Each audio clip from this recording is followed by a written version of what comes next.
more. But you know, there's still a lot of positives, mga positive na nangyari dito sa game. Considering I don't want to make that an excuse, but you know, Looney has only one practice with the team yesterday. So medyo parang ito yung first official practice with the team. Medyo nakapasa, and then sa Liga, obviously, you know, with the physicality and points of the referees, diba? So hopefully, you know, as the game, as we move forward, hopefully makapag-adjust ka agad siya. Obviously we need him, diba? That's why we got him, diba? But aside from that, more than that is really, you know, how everyone played today. I mean, defensively we're not on point defensively, which I always tell the players that I don't care about the offense, but we have to play defense. So, yun yung medyo hindi namin nagustuhan dito sa game natin, dito sa against Phoenix. We gave up 26 offensive rebounds. I don't think any team can win if you give up 26 offensive rebounds and 18 more possessions from the other team. I don't think any team, kahit sino pang magiging import namin, diba? Hindi kami mananalo na gano'n. So we really have to be better on that one. And good news is, again, this is just the first game.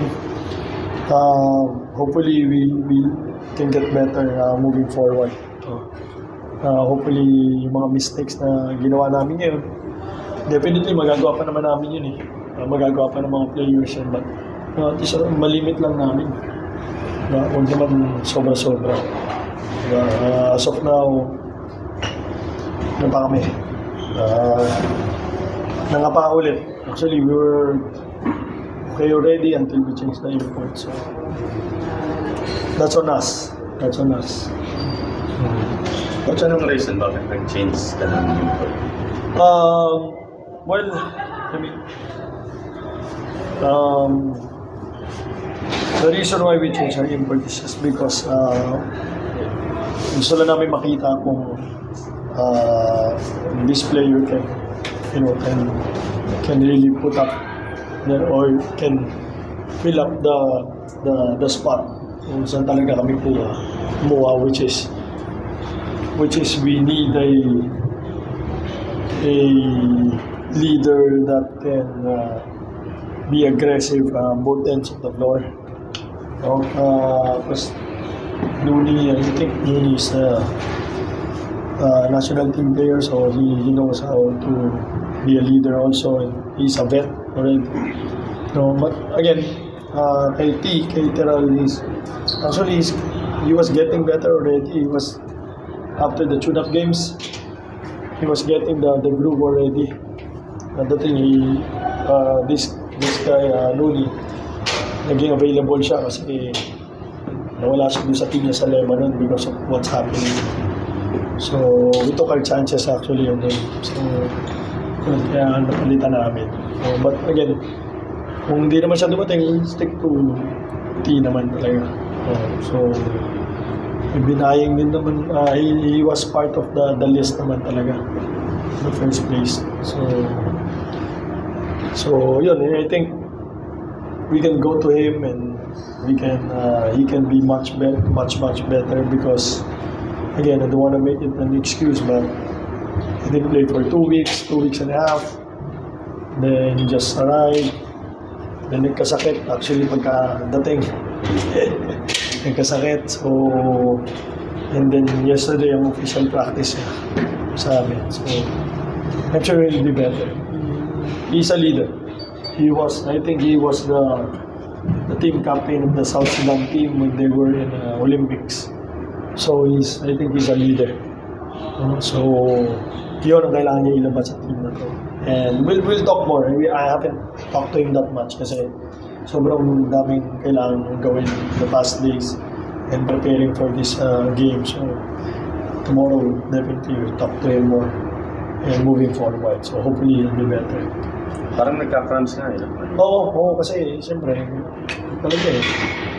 Adjusting, so, diba? So, but he said he'll be better, so let's see.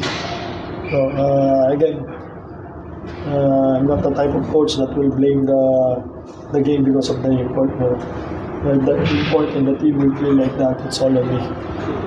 That's how it is. The players win the game, the coach will always be blamed pag nanalo. Ganun talaga. No, it's on us. And I will make sure that we'll be better next game. But yung kanina yung last play nyo supposed to be, sabi mo, quick two. But Jerome, Yun nga eh. Again, just it showed that that kind of decision making, and hindi ko naman kailangan questioning yun eh. He felt that he had that shot. I give that to Jerome. He brought us back in the game. So, might as well. Ganun talaga eh. Diba? He took his chances. And next time, pag ginawa niya ulit yun, it's okay. Until he learn. Until he learn. Until he learns what will he do, if that happens again, ano na susunod yung gagawin. So yun.